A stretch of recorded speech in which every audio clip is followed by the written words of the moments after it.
everyone. Thank you so much for joining us today.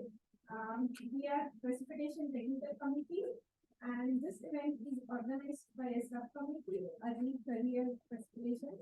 We call ourselves ECSPrecip. So this is the fourth year we are organizing this event, and I can see that every year the numbers are growing, and it's really nice to see a lot of new faces this time. And due to some technical issues, we are having online attendees on Zoom on a laptop, not on a screen, but they can see all the three speakers, so it's good. So I just wanted to give an overview of what we do.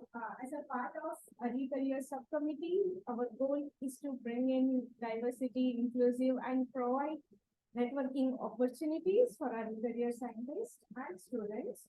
And for that, we have two newsletters coming up every month, bi-weekly newsletters. In first newsletter, we highlight one of the precipitation student, early career scientist or student. So if you want to be highlighted in that, please contact one of us.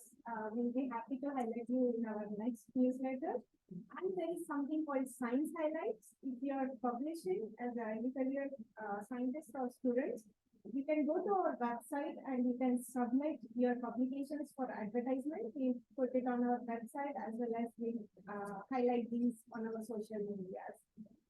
So please do that.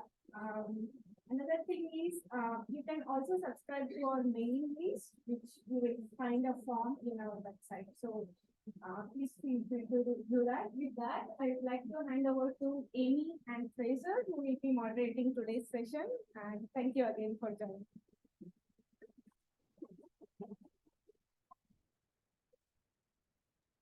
All right, thank you, Shruti. We'll begin by introducing our speakers. Our first speaker is Dr. Richard Roy. Richard leads the radar science team in the Space and Sensors Division at Tomorrow.io, where he develops novel radar instrumentation and precipitation observation capabilities for weather prediction and climate observation applications. Prior to that, he spent 4 years at NASA's Jet Propulsion Laboratory, first as a postdoc and then as research staff, developing new millimeter wave radar technologies and algorithms for cloud precipitation and humidity remote sensing. He received his PhD in physics from the University of Washington in 2017, where he utilized ultra-cold atomic gases to study fundamental properties of few-body quantum systems and quantum fields, or quantum fluids. So everybody give a round of applause for Richard.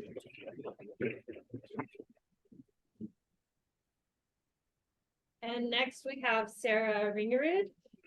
She received her bachelor's in mathematics and atmospheric and oceanic sciences from the University of Wisconsin-Madison, and her master's and PhD from Colorado State University Atmospheric Science Department. She currently works as a research meteorologist at NASA's Goddard Space Flight Center, and she specializes in passive microwave remote sensing. Let's give her a round of applause.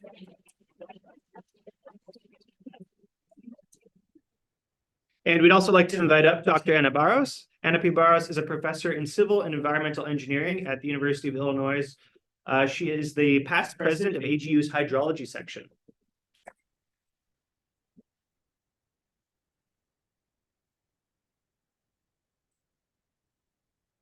All right, so the way this is going to work is we have a set of prepared questions for our panelists, but I want you all to be brainstorming as we're asking the questions, because we'll open it up at the end for any questions the audience has. So let's, without further ado, let's get started. So we're going to start with, Ricky.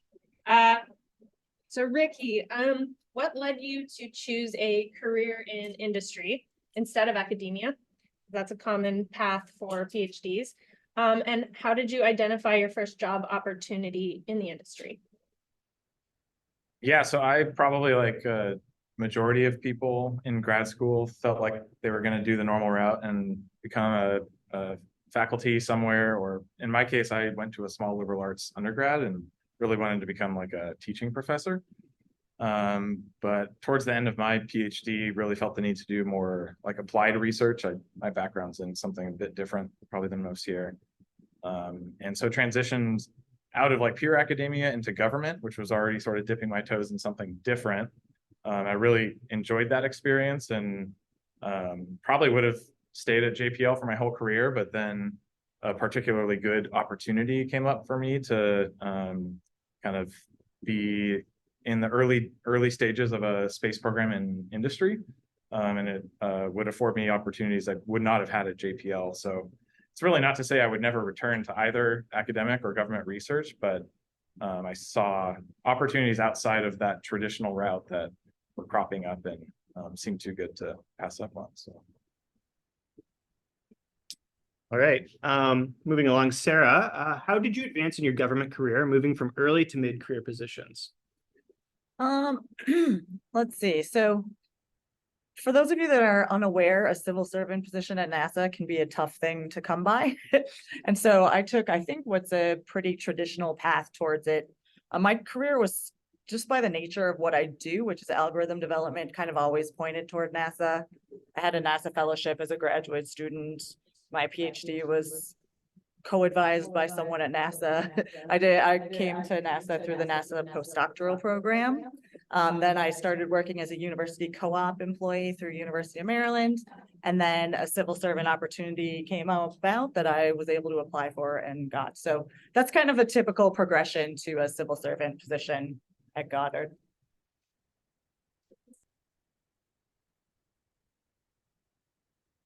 Anna? If you can't hear, you can move forward. Oh, yeah, sorry about that. I will try to project as. Yeah.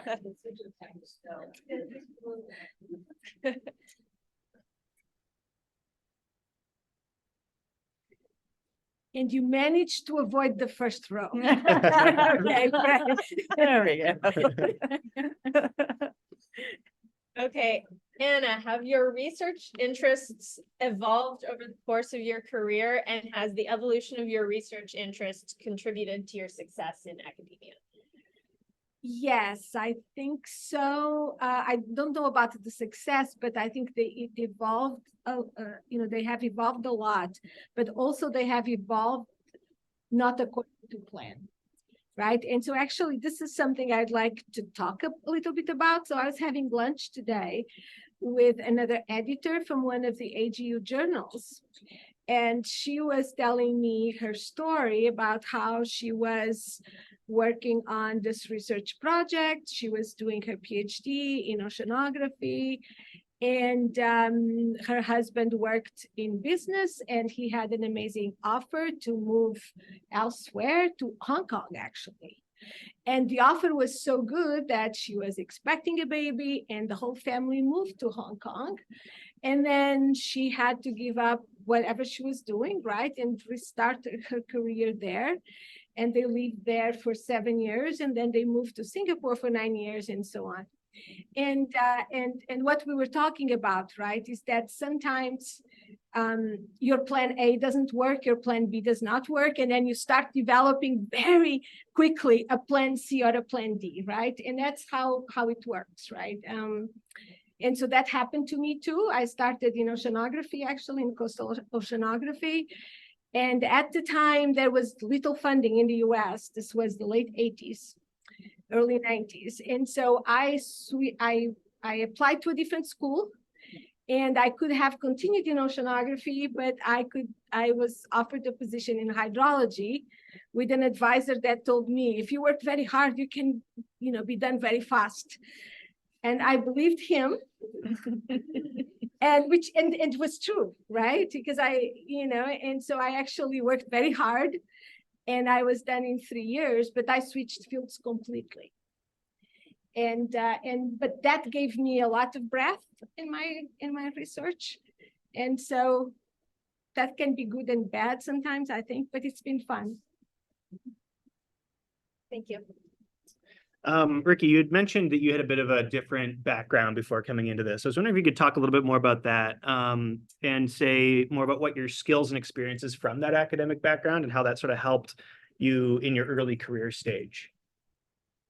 Yeah, so like formally my background is in experimental physics, Right. like stuff that I did in a basement in a room with no windows all day, every day for like 6 years. It was very rewarding, but like at that time, I didn't feel like I was having much of an impact, like tangibly. I couldn't like convey what I was researching to my friends really well at all. So I wanted to take the engineering skills that I had picked up as a physicist and apply them to a problem I was really passionate about at the time. And it really did afford like a lot of opportunities at the time, especially in places like JPL, where there's a lot of interest for people who understand the science but have like an engineering background.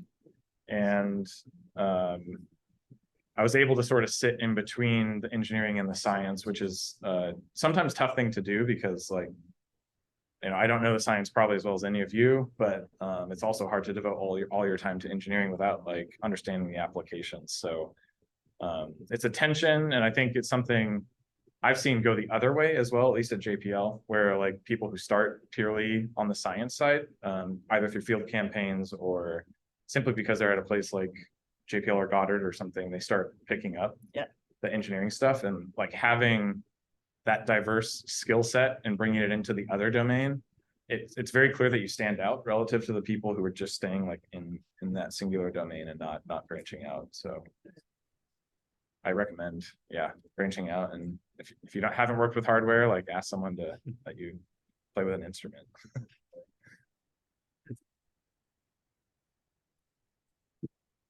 Right.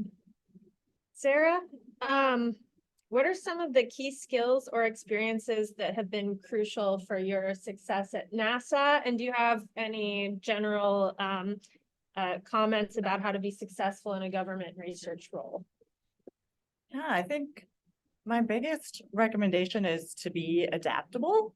You know, that really resonates what you said about being able to sort of go outside of your stovepipe. I think you need to be willing to branch out into other areas. And a lot of that comes from curiosity. You know, be curious about how things work.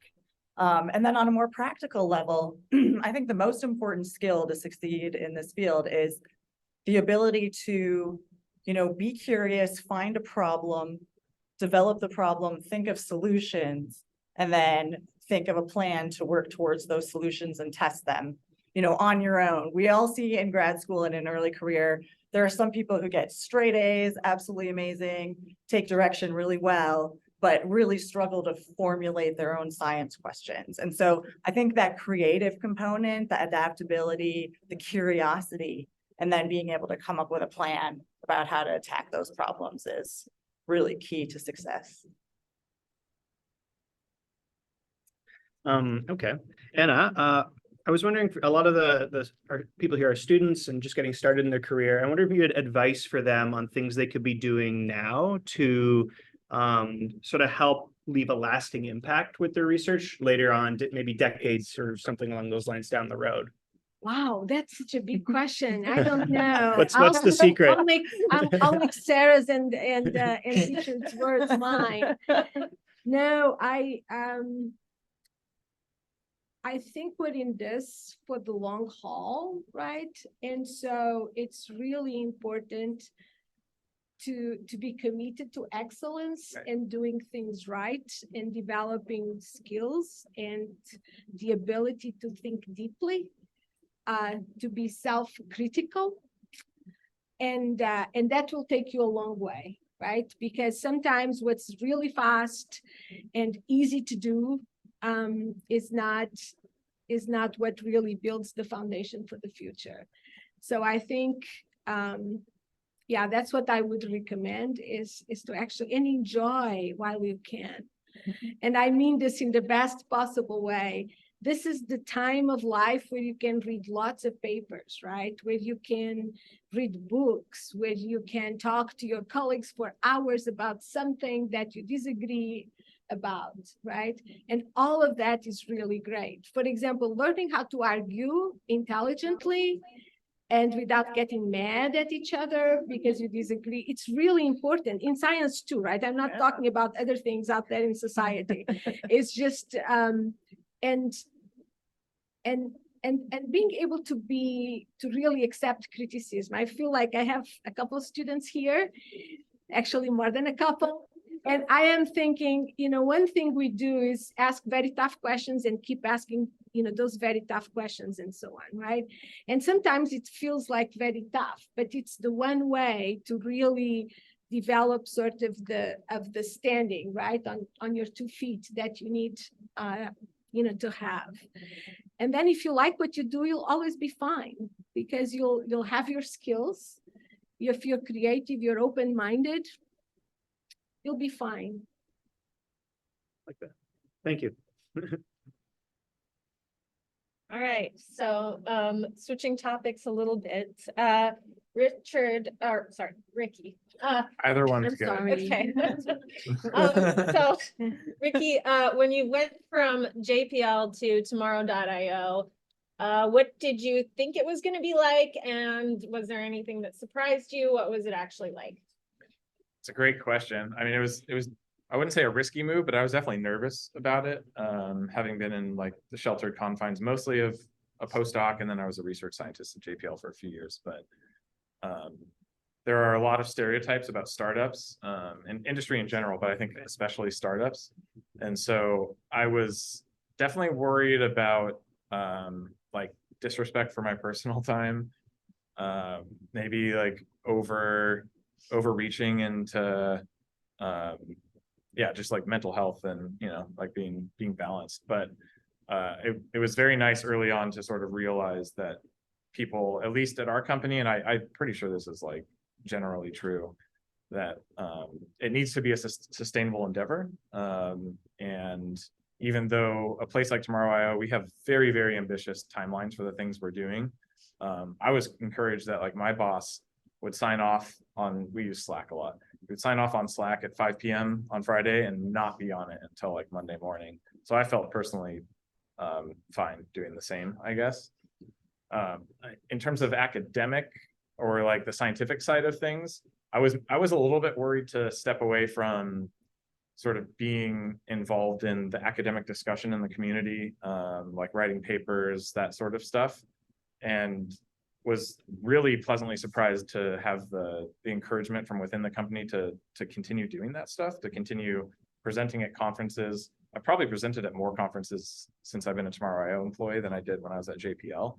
Now, a lot of that is we want to like disperse what we're doing to the community. So it's like science PR, I guess, but I still get to do it. I still get to do very interesting engineering science work, solve hard problems, and we don't keep it all secret. Like we are going to write papers and share that stuff. So for those like interested in exploring opportunities in industry, I think it's a particularly good time right now that's different than probably eras in the past where like interesting science is really being done. And a lot of that I think is on the, especially on like the AI and sides that I'm not actually involved in, but there's a lot of cool stuff going on out there. And I wouldn't think that to continue doing like what you think of as hard science, you have to do it in the confines of an academic or government institution.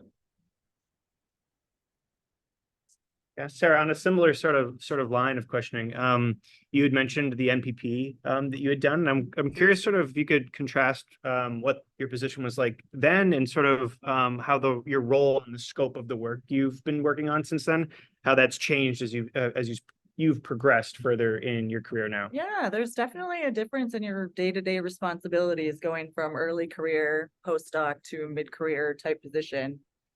So as a postdoc, I had proposed a particular problem and I came to work with a particular person and I worked on that thing. And then, future or new opportunities came along. They were proposals that someone else had written, mostly my two advisors, Gail and Krista. And so they were defined projects and I worked on them and I wrote papers. And then after I transitioned out of the NPP and I was still at Goddard, but as a university co-op. So it's kind of a contractor, but working for a university instead of a private company. Then I started writing my own proposals. So I was coming up with the ideas. I was, doing the work for those ideas, still writing the papers, all of those kinds of things. And then now in my government role and just having been there longer, I'm writing proposals to help fund other people as well. I'm starting my own research group, still trying to solve exciting problems. And then probably the biggest change has been working on more of a mission level. So rather than individual research projects, I'm very involved with multiple missions at Goddard. And so there's a little bit more of a programmatic component to what I do every day as well. So that's kind of the progression. And Anna, this is along similar lines, but I think advancing in academia is probably a little different than how you advance in a government or industry role. So can you share insights into advancing in academia and also leadership roles within academia? Okay, advancing in academia. How many people here want to be a professor? Okay, that's good. I don't see so many hands actually. That's interesting. So it means that maybe the reputation is not that great for the job. So I think, academia it can be very intense, right? Because the job description is really, really hard. You have to do teaching, you have to do your research, you have to mentor people, you have to write proposals, lots of them, and most of them get declined when you start.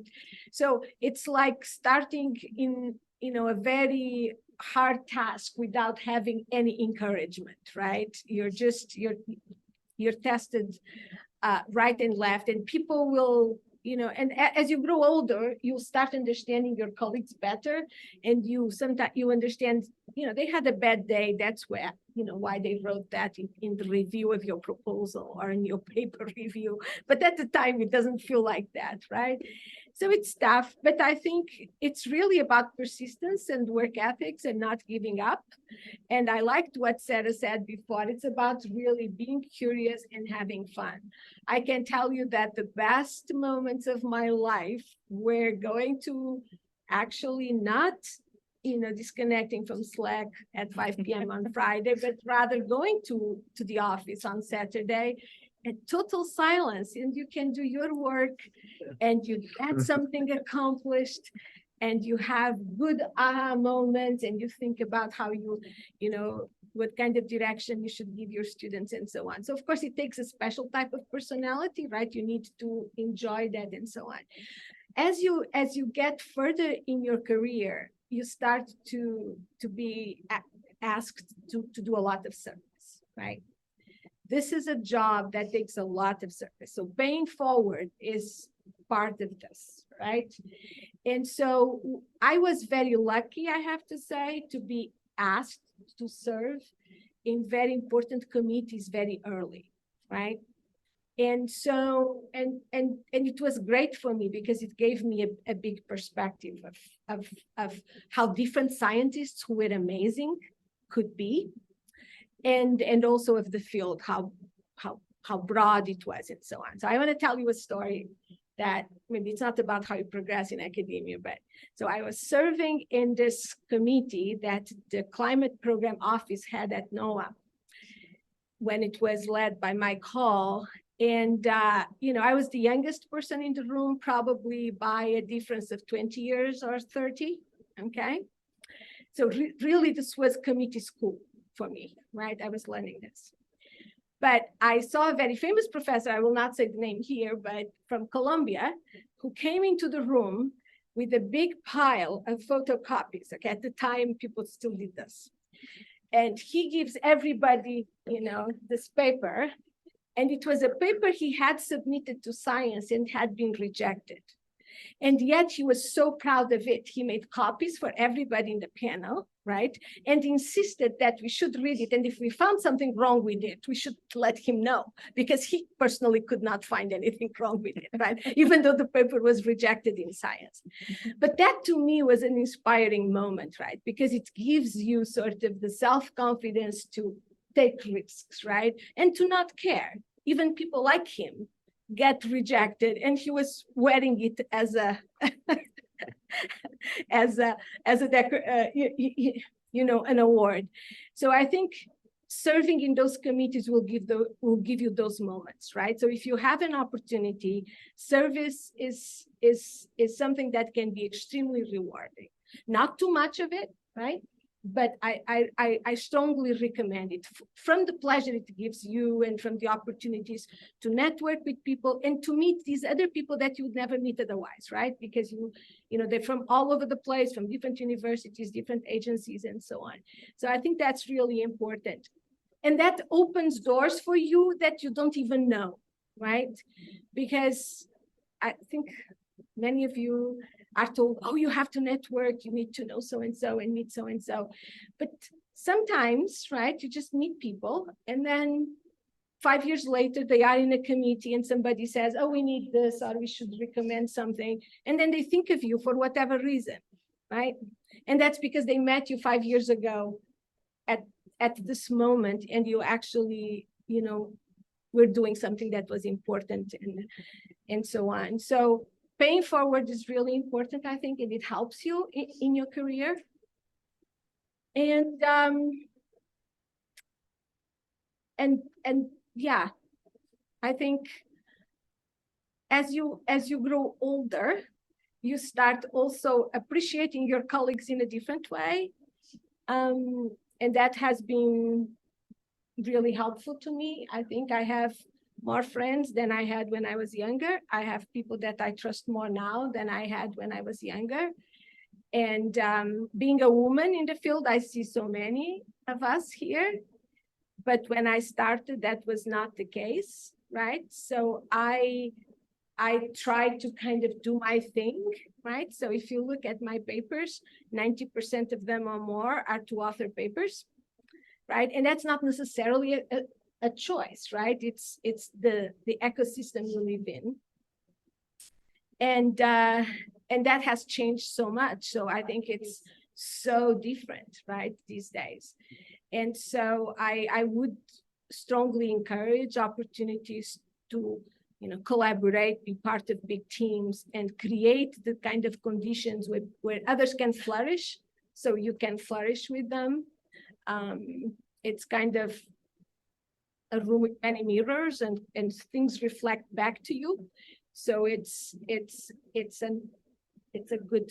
a good thing to do. So I think you have to build your own thing, but it's good to work with others and develop those strength collaborations. Yeah, I think that's a great point. And on that line of where you're sort of ending with that, maybe each of you, we'll do sort of like this one question for all of you. You can figure out whatever order you want to go in. But if you could touch on, for each of your careers, some of the specific challenges or one of the biggest or most memorable challenges that you've had to overcome, that'd be really interesting to hear about. I will pick on someone if no one. Should we That's keep our up. same order? Thank you. You can do that. For me, it probably had to largely deal with a field change, because I formerly had little to no background in atmospheric science besides taking some grad courses at the University of Washington, and had been thinking about physical problems very differently than like the way atmospheric scientists do. Physicists like tend to just try and break things down very atomically, I guess no pun intended, and less of like a systems view, I think. And so when I moved from grad school to JPL, like I was still doing a lot of engineering work, which was very similar to what I was doing before, but I also was trying to I really wanted to pick up a lot more of the science.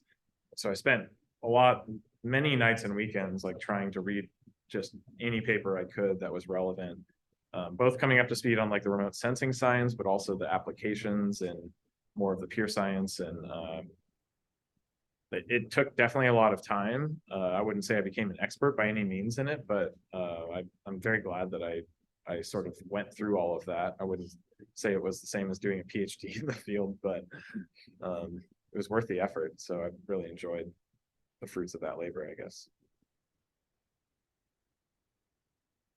I think my biggest obstacle had to do with balancing advancing my career and just real life. It can get complicated. I took a very non-traditional path to get to where I am right now. I couldn't go to college full time, so I did my undergraduate degrees part-time. It took me 7 years.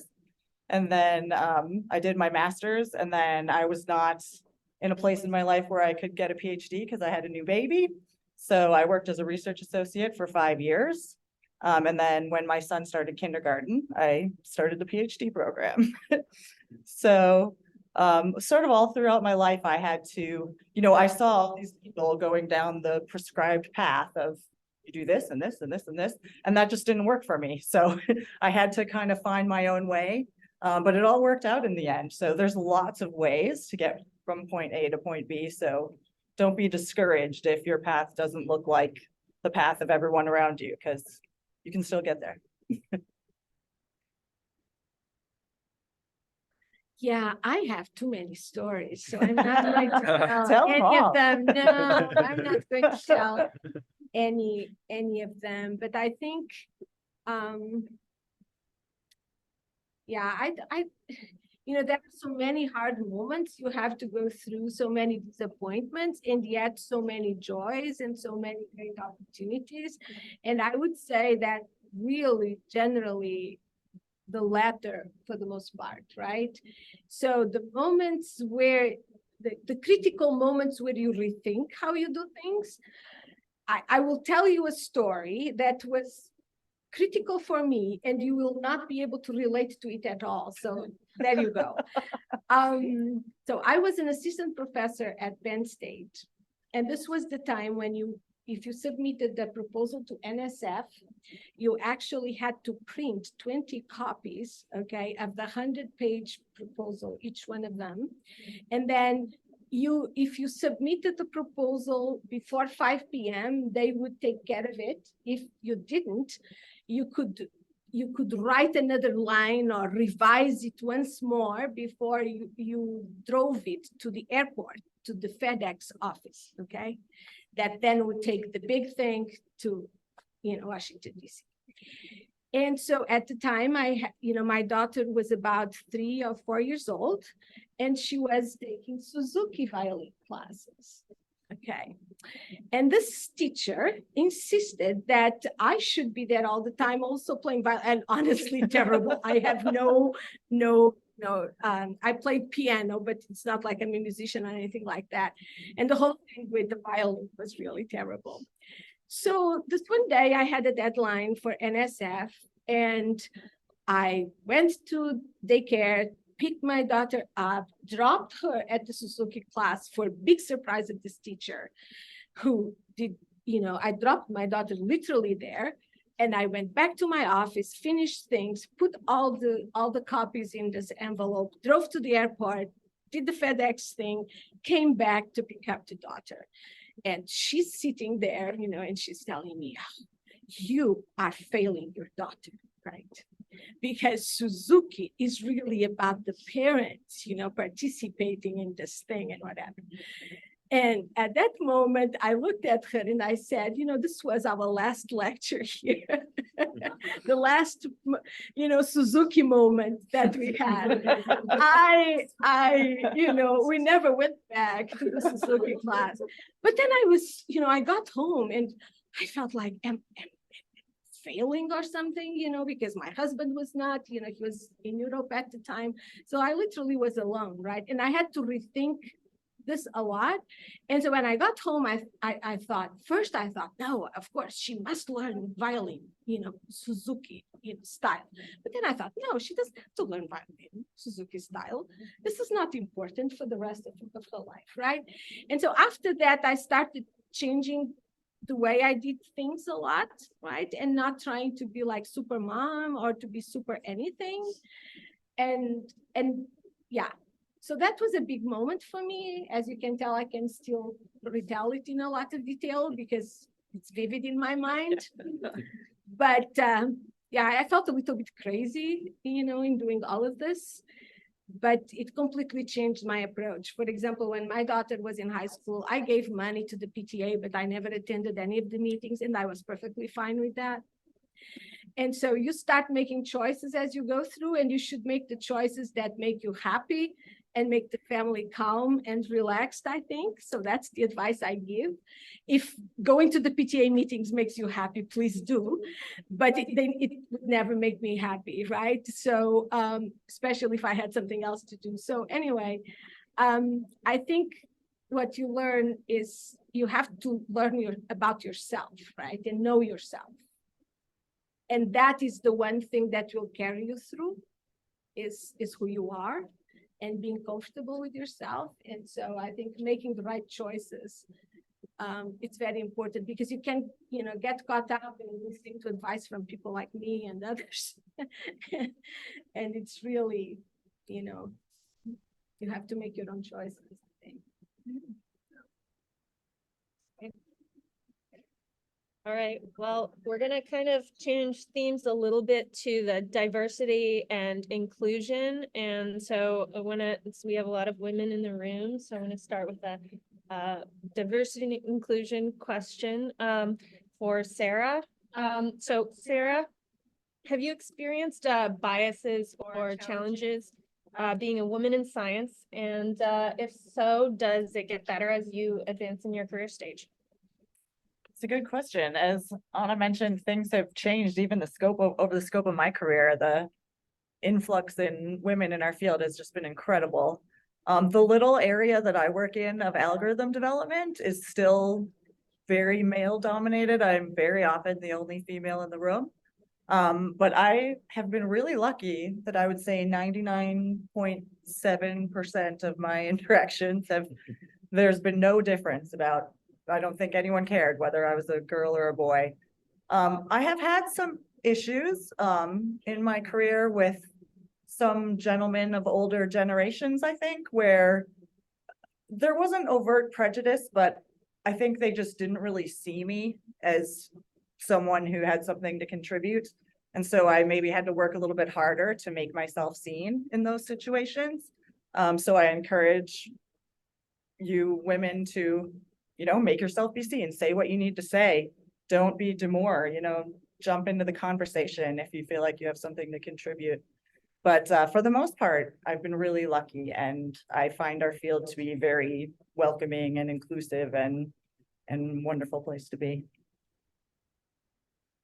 Yeah, Anna, you kind of alluded to this earlier as well. We were thinking, could we get your thoughts on this from an academic perspective, what you experienced? Yeah, so I think, I have been also, generally very, very lucky. I think I'm older, and so, when you're the first one that has a baby in a department, or when you're the first, you're the only woman, or the, who's in a big committee and so on.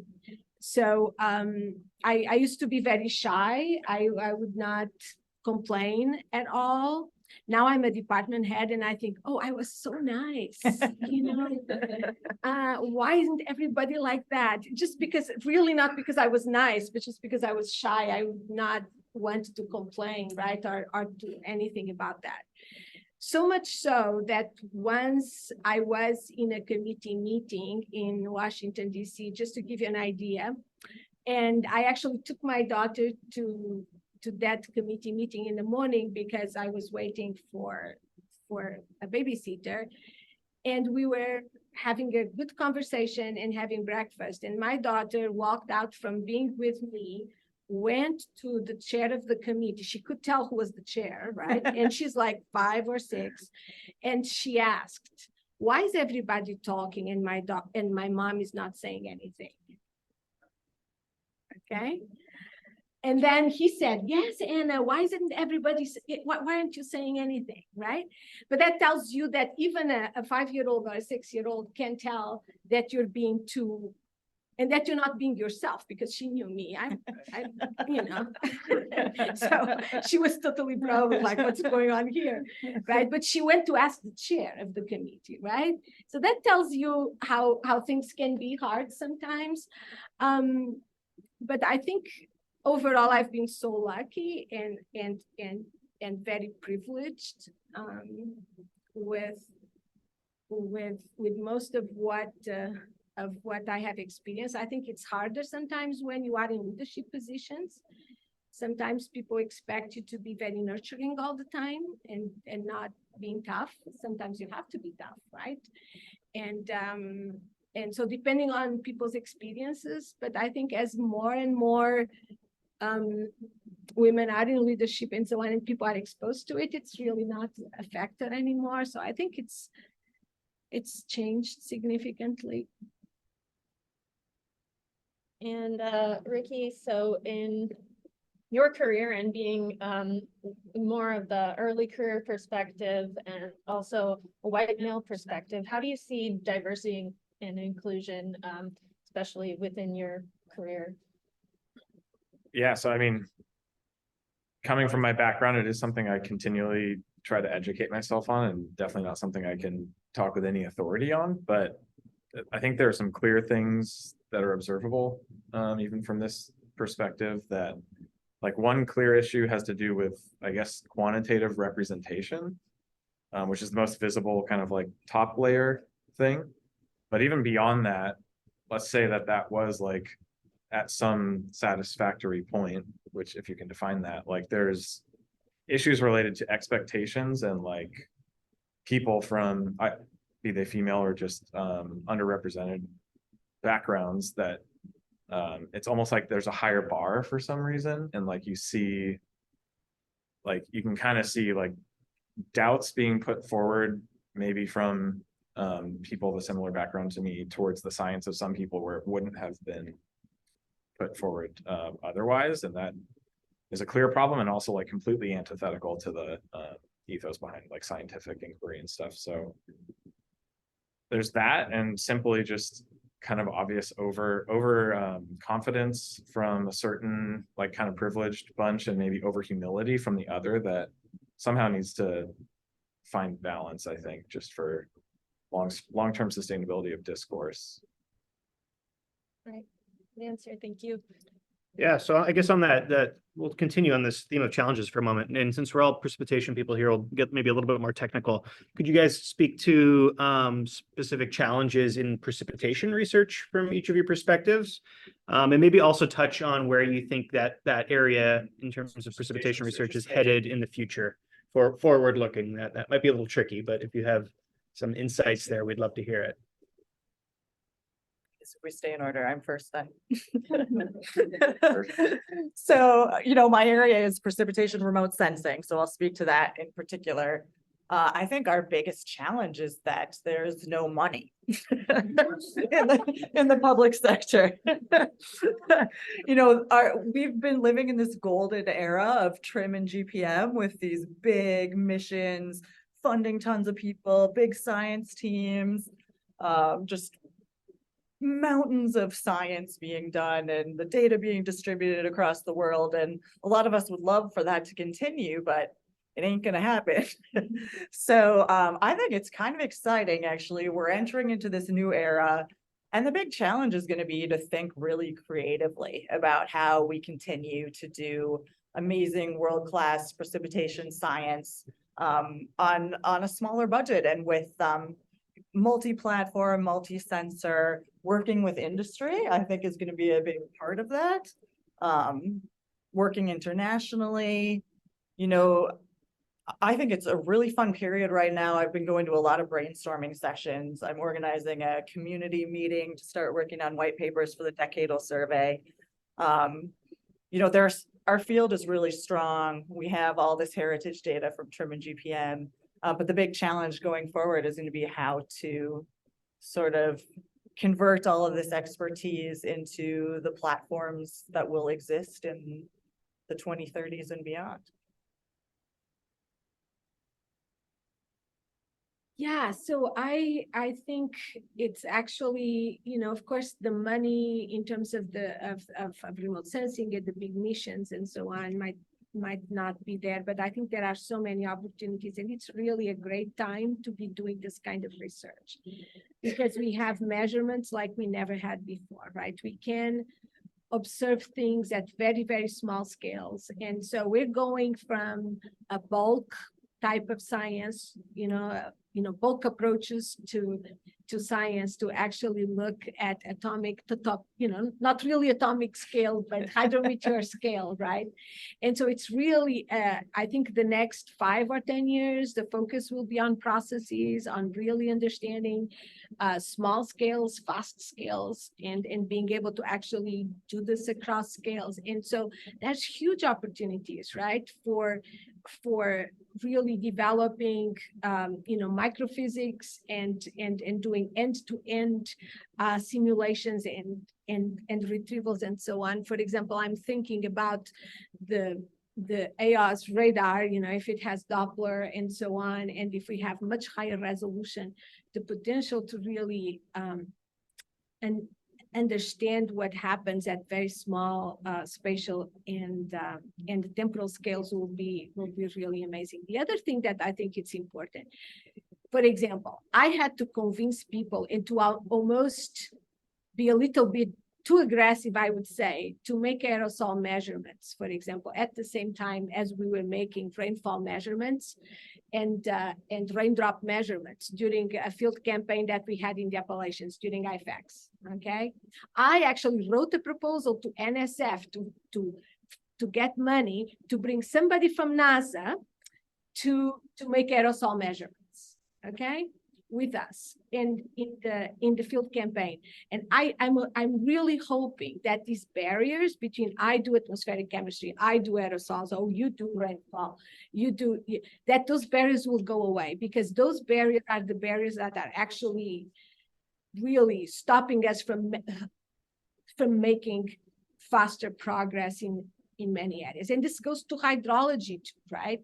The idea of calibrating hydrologic models, ignoring what goes on in the atmosphere, what goes on with vegetation and so on. All of that is very good sometimes, and it's important, critical to make decisions quickly, right? So you can act on events and things like that. But on the other hand, it's really stopping us from advancing. So I think it's in bringing all together across scales, right? And really being able to track. When I started in hydrology, we tracked the drop from the headwaters to the outlet of the basin. That's the time of concentration, right? In the basin. I think ideally we should be able to really track drops as they come from the clouds in the form of rain, through the entire system, through trees and so on, and understanding how that all works in a process-based predictive way, right? And so I think it's very exciting. And I think, it's going to be a great decade or 2 decades ahead of us.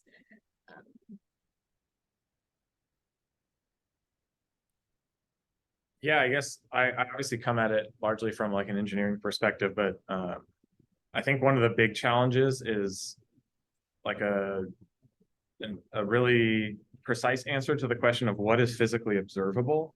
And scales is a really useful way to think about that. Like, so for instance, from time scales, so it's stratified by like weather versus climate application. So in the weather realm, if you're really interested in capturing for either nowcasting or forecasting applications, the time scales that you need in order to capture that on a global scale are very demanding. So like, is it truly feasible to, with very precise sensors like either microwave or clearly with GIR, we have global like coverage at 5-minute resolution. So you can do it with those. But if you're really interested in penetrating these systems and measuring them, like oversampling the life cycle, the feasibility of actually deploying enough sensors to do that is an interesting question. That's actually maybe more of like it couples to the cost and like the willingness of people to try and solve the problem. But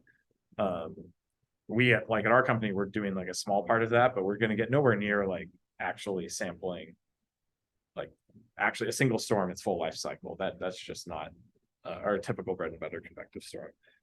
On the climate side, I did a lot of work at JPL in more of like the millimeter wave realm and was very interested in just basically what information is really living in multi-frequency radar measurements. Because there's so much in a lot of these process studies that is model dependent. And so like, how do you truly disentangle the biases coming in from whatever heritage is built up into the model over years of development versus a truly unambiguous measurement of like, maybe not the habit, but like some degree of freedom of the particles that is totally orthogonal to what the model is telling you. I think there's, a lot of need to continue pushing higher frequency radars, which is fortunately not what I get to work on anymore, but hopefully NASA will keep doing that. Like the higher in frequency you go, the more you're really probing the internal structure of something. It's not a Rayleigh scatter or an effective Rayleigh scatter or a T matrix scatter. It's like all the nitty gritty details need to be accounted for. So that's a fun open science question that I think has like a lot of legs for the future that hopefully keeps going. Thank you. Thank you. So now for some fun. What is the favorite part of your job? Or, sorry, what is your favorite part of your job? And this is a question for everyone. Okay. All of them. Sorry. I'm just gonna say for right now, the favorite part of my job in this moment is I'm currently involved a lot of my time with a very mature mission, a lot of my time with a phase A mission. So, it's real, it's happening, but things are still getting ramped up and defined. And then a lot of my time with a mission that's just sort of an idea right now and being proposed. And being a part of all of the parts of the life cycle of a mission is just unbelievably exciting. I love it. That's my favorite part of my job right now. Okay, so I have two favorite parts. One of them is something like that, right? We submitted an Explorer proposal and so excited, right? So it was like the best 3 or 4 years that I could have asked for in terms of working with the team and being able to actually advance the science as we were developing this proposal. But the other great thing that I'm very happy about, and that should kind of tell you that in 10 or 15 years, whatever you are doing today might feel like obsolete to you. So I was doing neural networks and using AI in the mid-90s, right? And then I gave up by 2005 because I submitted so many proposals that were rejected because neural networks were black boxes and whatever, right? And all of these things. However, we did publish some papers, and one of them was published in 2001 to forecast floods with 18 hours or to 24-hour lead times. And that paper, has a few citations and so on. And I moved on. I never really looked at that again. So last year, you probably heard about this. There were flash floods in the Appalachians, some in Kentucky. The ones in Kentucky killed 48 people, several children. And then there was another flash flood in North Carolina and killed 30 people, also several children, and destroyed basically this little town where we had been actually there for 10 years with our field experiments in the Appalachians, right? And I was really shocked by this, right? Because in this day and age, children should not have to die because of a flash flood came that could not be forecasted on time, and they didn't, move on time. So recently, IBM sustainability actually put out some call about doing an AI geospatial model, foundation model, and so on. And I actually applied because I had asked for some support from a different agency, from NOAA, and they were not interested.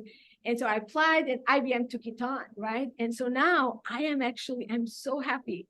And this is the moment, right? It takes 20 years, but you finally have all of these amazing people from IBM who are just there to help me, right? Now I go back and I look at the paper and I'll tell you what. With random forest algorithm, which was not available at the time, our paper would have been so much easier, all that work, right?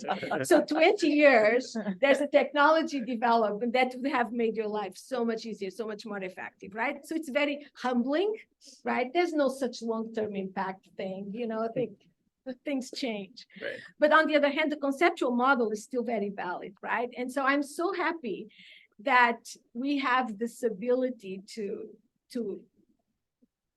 have an impact, right? And so yeah, so right now that's the most favorite part of what I do is we're really looking forward to actually developing the system for headwater basins. I'd say probably my most favorite thing at work these days is getting to operate a satellite that's on orbit and tell it what to do. It's a fun, sit on my laptop on the couch and reconfigure our radar to point at a hurricane. It's a little more complicated, but that is what we do. But more seriously, like JPL, like I worked purely in R&D. Maybe eventually would have worked on flight projects, but it was a really cool opportunity to get into industry where, or at least in our part of the small sat industry where people wear many hats. And so I've been exposed and get to continually be exposed to a large part of the mission life cycle and like space systems stuff that I would have never touched at JPL. And that's been very fun to get to do. Well, thank you guys. We're thinking maybe at this point, since we've been asking questions for about an hour now, if we could open it up to the floor, as well as online.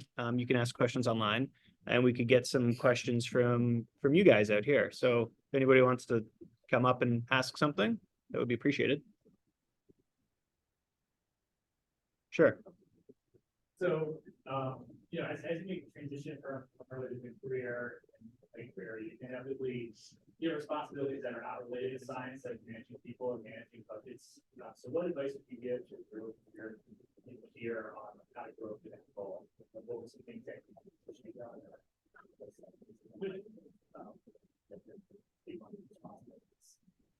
That is a good question. My son has commented that all I do is sit in meetings now, and that's my whole job. And that definitely did not used to be the case. Certainly in my career, as I've gotten to mid-career, I've just become spread more and more thin. And one piece of advice that I would give to everyone that I wish I had taken myself is, say no to some things. You don't have to say yes to everything. I think, being involved in multiple projects is really important. Service is incredibly important, not only to your career, but to your sense of satisfaction in your life and your career. I think it's huge, but you don't have to do everything. And the responsibilities in managing people and getting funding for people and writing more proposals, you got to keep it all in perspective. You got to prioritize. You have to delegate when possible. And yeah, when necessary, say no. That'd be my advice. I don't know what you guys think. I'm in early career, so I Oh, that's right. no wisdom to share. I don't know if I have any wisdom to share either. It would be great to have, to be prepared when you take a new position and so on. I think what I would recommend is that you watch carefully people and watch them generously, your elders, so to speak, and try to really understand the context for decisions and so on. And you learn a lot from that, right? You develop a sense of, I think it's really important to sort of have a compass and a map of what it's good and was a good decision and why it was a good decision and what's a bad decision and why it looks like a bad decision and it was a bad decision, right? And you can do that by really paying attention over time. And so you start knowing that that's going to happen even before it happens, right? So I think paying attention, most of us, I don't know about you, but most of us like what we do in terms of research and so on. So I could tell you, oh, you should go take an MBA or do, something like that. But yeah, I would think it's a waste of your time. So no to that. Join a hedge fund. But the one thing is so important to have good friends that you can discuss things with, right? That you can vent with. And that you can also test, right? And that can help you anticipate the range of possible implications of things that you want to do. And I think for management, that's very important because we all have biases. We all come from specific places. And especially if you have lots of people, it's very difficult to know them all well. And so it's difficult to anticipate sometimes the reactions, right? And so you should always have a backup team, a close backup team. It's very, very important.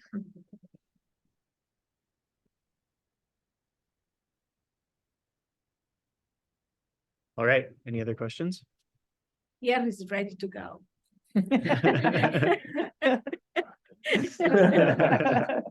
I'll ask one. Sure. So industry, government, academia, what are the advantages and disadvantages relative to each other? I'll start. An obvious one with industry, or especially like a startup, is job security. So, you know, I don't technically know 3 years from now if my company will be a company, and hopefully it will be, but at this phase of my life, totally a risk I was willing to take. But with that comes like a lot of advantages that we get to also take risks as a company that, at least I can speak for JPL, they would not be willing to take. So we can do things that are just different, and in some ways maybe faster. So I've really enjoyed that aspect. It's very true that like there's something to academic freedom, or whatever it's called, if you're at like an academic or government institution, that is super satisfying, and parts of that I miss, but not all of it. So I still get to solve hard problems, work with great people like Joe. So there's pluses and minuses for sure.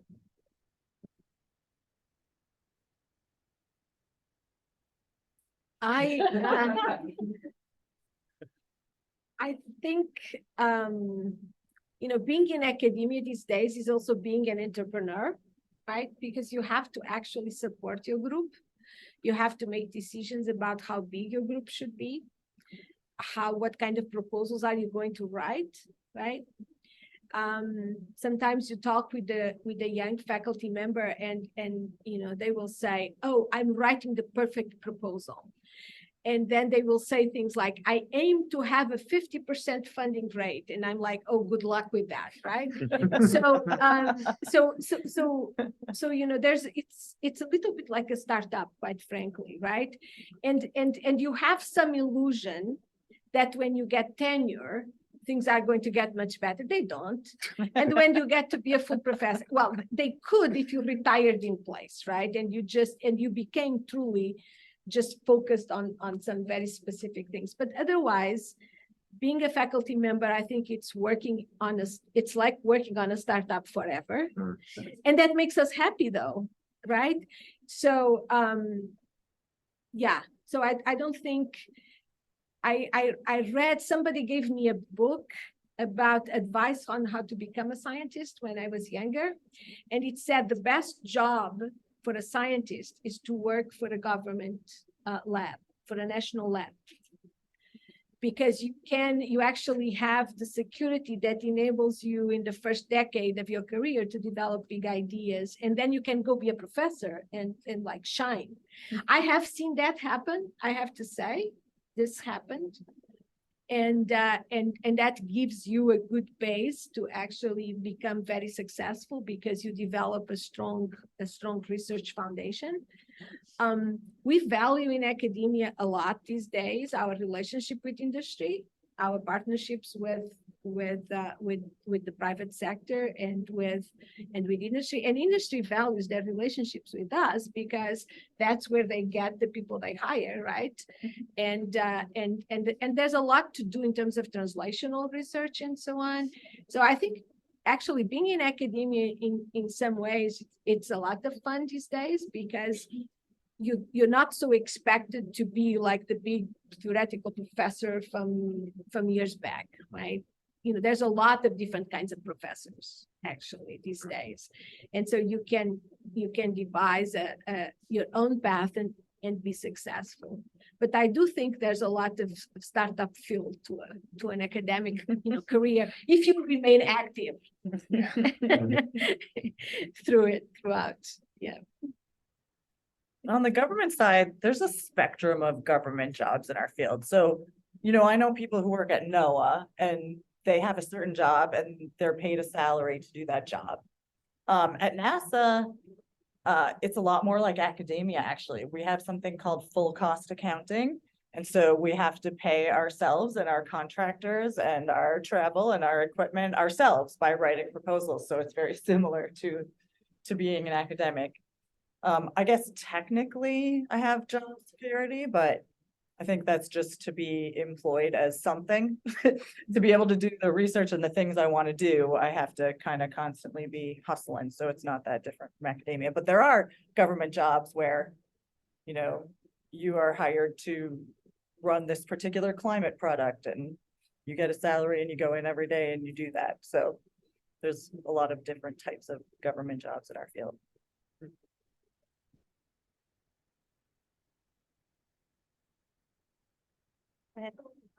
Mostly this is coming from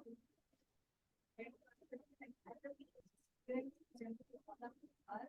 We tend to think that our future is in academia, and we try training ourselves to be a good teacher, to write like the best papers we can.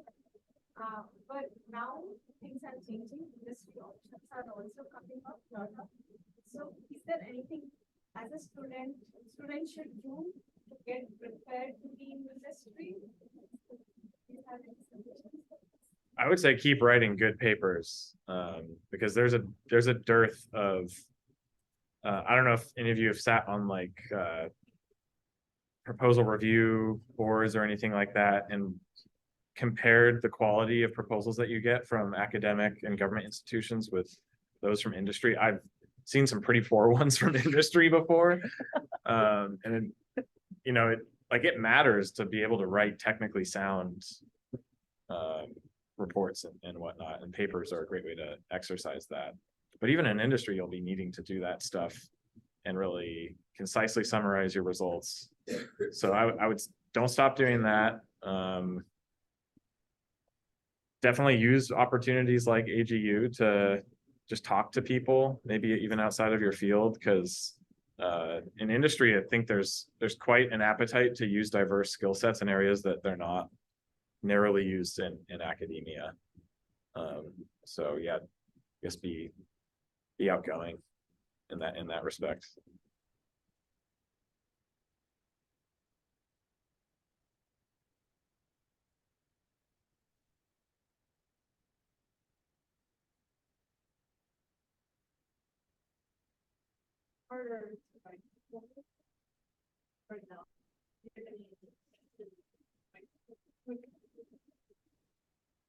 Yeah, I guess so. Proposals are a bit more about like crafting a story around future research than summarizing the results of previous research.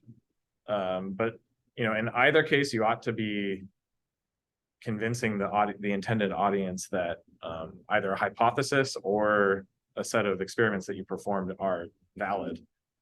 So, just walking the person through from start to finish, and you do need to assume the competency level of the audience, right? So with a proposal, which I still do at Tomorrow IO, but definitely less than I did at JPL. With a proposal, you should definitely assume it's not like the expert in the field that you're writing to, because you need to be conveying that research idea to a broad audience. So bring them all the way there, while also obeying the limits of the proposals, which is often very difficult because it's like either 5 or 10 pages or something. But using figures is like critical to convey a lot of the main points. So I would spend a lot of time not just on the technical figures, but on the figures that outline the philosophy behind the proposed experiment, because you can convey so much just with the visual. But you guys probably have more to say on proposals than I do. Writing proposals is its own art. I have 2 suggestions. My first would be volunteer to serve on a panel. Judging other people's proposals and hearing how the others are judging them is by far the most valuable thing you'll have to writing a successful proposal. And then the second thing is, talk to your friends and colleagues who have had proposals be successful and ask if you can read them. Just to get some good examples. And also listen to the feedback on proposals that, even really successful scientists, most of their proposals are rejected. And so, read the feedback, read the comments, and put that stuff into practice for the next one. Yeah, totally. Nothing to add. It's really hard. I think it's really hard. It does get easier, I would say, Yes. like, Yes, yeah, But when I you also, build up a base of proposals, yes. it really helps to have that to work off of. You sort of build your own template after a while. Yeah. Yeah. but communication is really important, I think, right? And finding the right, tone, right? Absolutely. spot. It's really. How do you find proposals, like proposal calls? So usually, if you work at the university, there should be a research support office, and they will even, for example, I'm just hiring, actually just sent an offer, this morning to somebody who used to be at a different institution, and we're hiring him only to really help our junior faculty get proposals out the door and find calls and so on. The other thing is, depending on how specialized what you do is or what you're interested in, it might not be going to NSF or going to NAS and find calls, right? You may need to actually sort of develop your own calls by contacting people, telling them what you're interested in doing and so on. So different people will do it in a different way, but universities these days are pretty determined to help you, right? And so this is the good news, by the way, right? I think 20 or 30 years ago, you would get a tenure track position, and for the most part, you would not know if you were going to be successful and actually get tenure, right? Nobody's hired these days with the expectation that you're not going to get tenure, okay? It's very expensive to hire new faculty, and there's a real commitment, and this is factual, to help faculty succeed. So the failure is on the institution if you don't succeed, really. And so because of that, there's a lot of resources that are deployed to really help you. And so there's all kinds of people who will walk with you through that. I'm not sure about the very small institutions, but in general. And in fact, most institutions actually have that on their websites. If you go to the Office of Sponsored Programs or the Vice Chancellor for Research at different institutions, whatever is their name, you'll find lots of stuff that's available to everybody, not just to the faculty there. Seems like it could be a good thing for the early career subcommittee to do. Maybe like put together a list, or in your newsletter, you could put, opportunities that are out at the time. NASA does a big omnibus proposal every February called Roses, where like all of the solicitations that are going to be done for the listed. It's so hard. There is like one grid that there's one grid that lists the names, and so I guess you kind of have to know what you're looking for, but like, yeah, it is tough.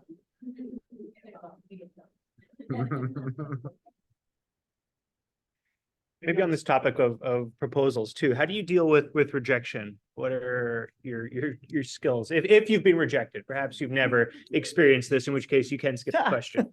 But I'm just kind of curious on how you deal with that. You cry for 3 days. And then you get back to writing the next one. That's what you do. Actually, I'm not joking. This might have happened. Yeah, I mean, if it's something you're really excited about, you kind of take it personally for a few Yes, minutes, of course. and then you let it roll off your back and move forward. You have to be kind of thick-skinned about it. Yep. But of course it sucks, and it's gonna sting a little bit, and acknowledge the feelings and move on. Yes. Yeah, it was just a coincidence that I had submitted a proposal to do an experiment on top of Steamboat Mountain during the winter. Didn't get funded and I left for industry. Well, it did not get funded, but that's not why I left industry. Yeah, I'll tell you, I didn't submit proposals to a certain program because they didn't fund two of my proposals, and even though I had like excellent reviews and whatever, and then I said, I'm never going to submit to this program again, and for 10 years I did not. I don't know if it was very smart. I actually think it was a very stupid decision to make, but you know, that's how I handled that. You know, it was not very smart, but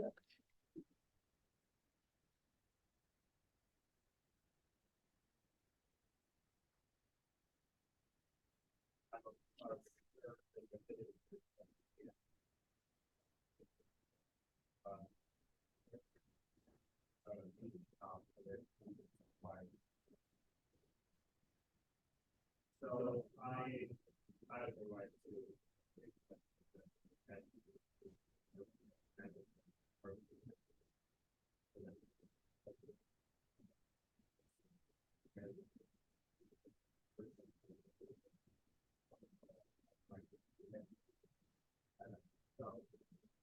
Do you have any advice for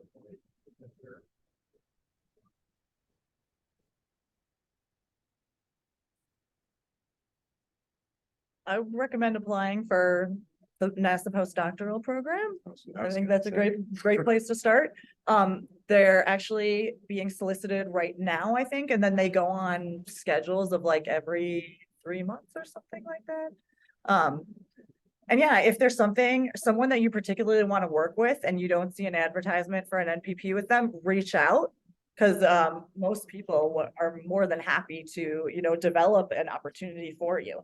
It is competitive, but it's a fantastic program. So I would highly recommend applying. And usually the emails of the solicitors are on there, Yes, right? yeah. That's how I found my postdoc, and I emailed the person directly and Oh, was nice. on the phone with him hours later. And here I am. So I definitely recommend using the NPP website. yeah, and if there are people that you want to work with, you really want to work with them, then I think even if there's no ad out or announcement or anything, you should just approach them, but not just, you know, do not send 100 emails to 100 different people, right? But be very, you know, if it's really targeted and you have a high chance of being successful, because there's going to be a lot of interest on the other side. You know, everybody wants to work with a dedicated person who shares your research interests and who's, you know, Willing to take the initiative. exactly. actually. Yeah, exactly. So.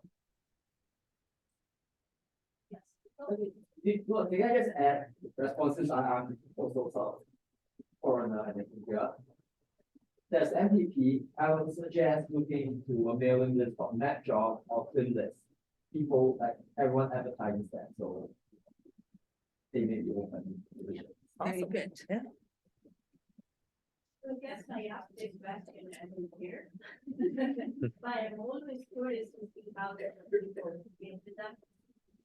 Do you have a thing you face in your career in Boston syndrome? And how did you do it?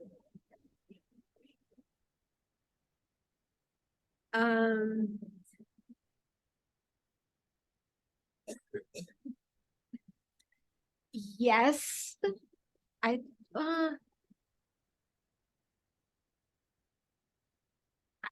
not sure about the imposter syndrome, but you know, when I was younger, I probably did not prepare as well for presentations as I should have. So sometimes I would be surprised by questions. I think it's rarely that happens now. Maybe it's experience and so on. And so what happened when I would get the question that I was, especially because I thought the questions were not very smart. And I mean this with all humility. And what I mean is like, of course, the model conserves mass. what kind of question is that? You know, it's like, but no, it's actually a very critical and fundamental question, very legitimate question. But you feel like, why would, you know, how nobody presents models that don't conserve mass, right? That's impossible. And so you feel like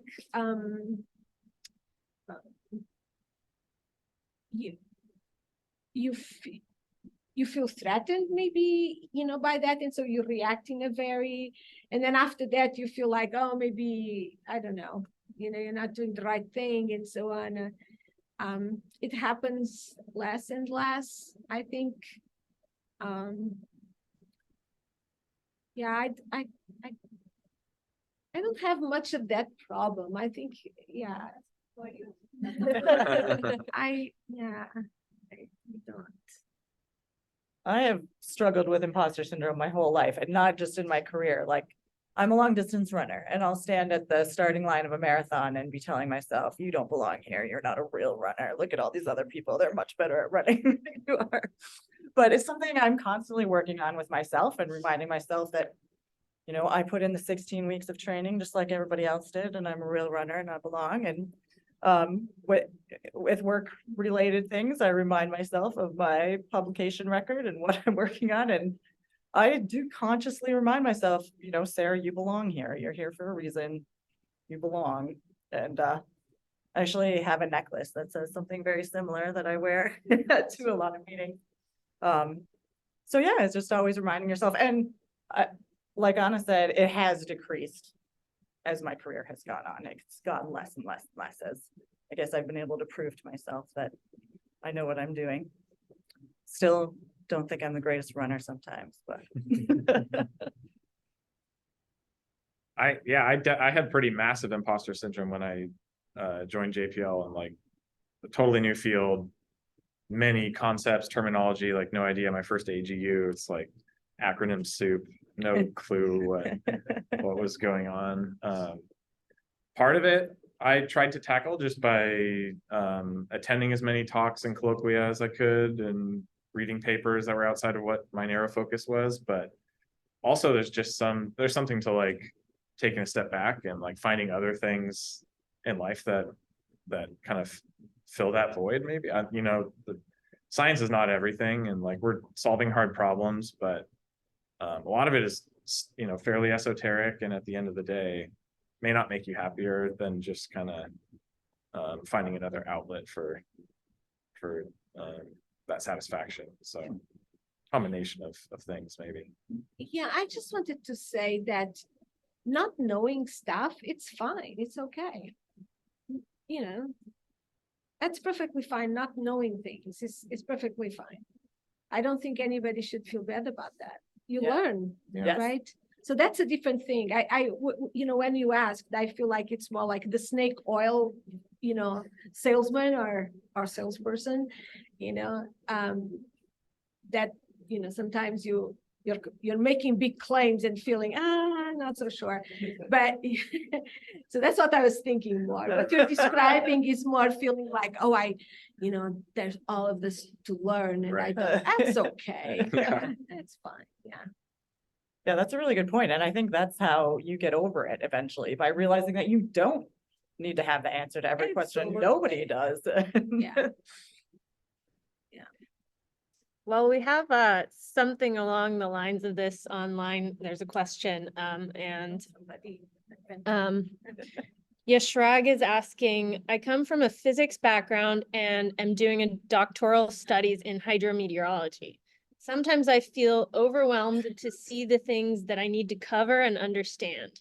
My interest drives me, but do you have any advice for such a student researcher? So someone coming from a different area, and like, it just seems like there's a lot to know. Yeah, I can say that, you know, if you have a background in physics, you're so privileged. That's amazing, right? Physics is really the foundation, you know, of everything. So you're in perfect shape. And what you feel may be that I think oftentimes the things we think we don't know are just a matter of language, of speak, of how people talk about things in different disciplines. And so it's, I actually recommend I just recommended this last semester to one of my students, go take a 200 or a 300 level class so you can learn the talk. Because he already knows fluid mechanics, but he doesn't know fluid mechanics, how atmospheric sciences people talk about them, right? So you go learn that language. So it's really more about that than not, physics is a great degree to have. So no worries about that. Not sure if I helped. And you said you were letting your interest drive you. I think that's the Exactly. really important part. If you're interested, if you're excited about it, just keep going. Finding mentors is pretty helpful. Like I had that personally in my postdoc, and that was immensely helpful for me to come up to speed. Not doing it by yourself is often easier.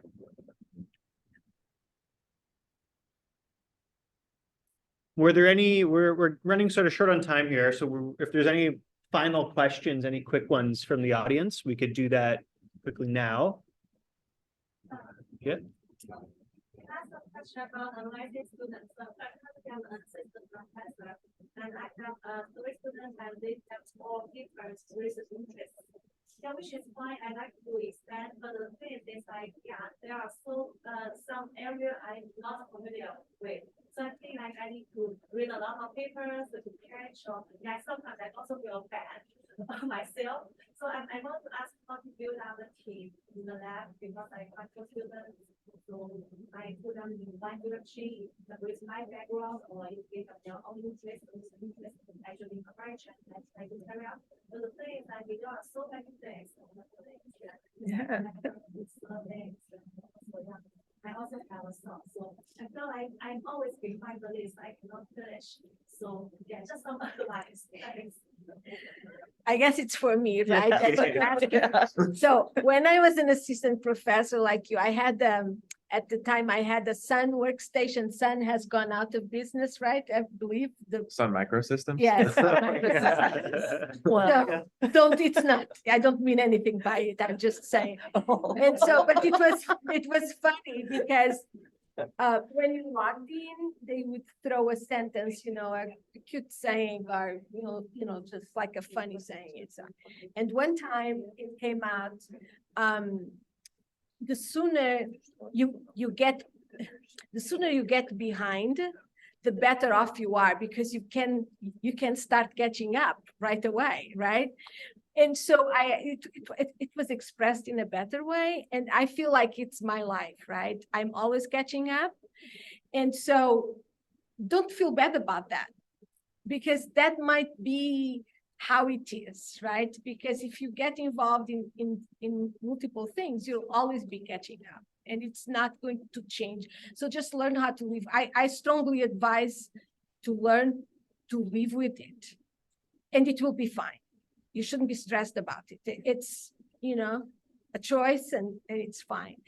But I think in terms of the students, there are decisions that we make that are important. And I think Pierre can probably share his experience as well. And I don't know if there are other professors here. But you'll see some groups, everybody works in a very related problem, for example, in the same model, right? But somebody does the radiative transfer, somebody does the microphysics, somebody does whatever. And in other groups, each student does a different thing. And then in other places, even, depending on how the funding works, the students can actually pick their own thing and do their own thing, right? I would recommend that in my group, each student does very different things, but they all do things that I'm interested in. And then I don't mind to read 50 papers on something I don't know anything about. Because and that's really the great pleasure of academia, is to be able to follow a student through a thesis, because you're evolving with them, right? That's really the payoff, right? Is that you're always learning and doing that. I think if that's something that you're not interested in, it's okay to also let go. You know, and that's sometimes when you're a younger professor, it's hard to let go students because you think, oh, I recruited a student and I funded them for a year and now they're going to go and I don't get my papers out and I don't get my project forward and so on. But really, it's better to let go for you and for them if it's not working out. And then you'll find another student who wants to work on in the areas, you know, and sometimes students will take you to work in things that you didn't expect to, but you're interested in. And that's really the key, right? I think for you to feel that you have some sense of control. But letting go in those moments is I totally. I'm the only technologist there, so I feel like it has nowhere to go. If the students are so much work with me. So the thing is, I mean, actually a lot of teaching, but the student is on average, he wants to do some complications. So he wants to do the yeah, of course I can catch up, but it's not like so sustainable. Yeah, but that's so I will try to find a common point like interests me. Exactly. I think that's very important. And for a master's, it's easier, right? You can advise people doing all kinds of different things because in a master's, you know, there's no need for discovery, right? For a new, for new development and so on. You know, it can be a different type of work. But for the PhD, you have to be involved. It's like a child and the family thing and with all the emotional ties and all of that, right? So, yeah. Thank you very much. All right. Yeah. Well, I guess we'll go ahead and wrap up now. I think we're gonna have kind of a social hour. So if you're interested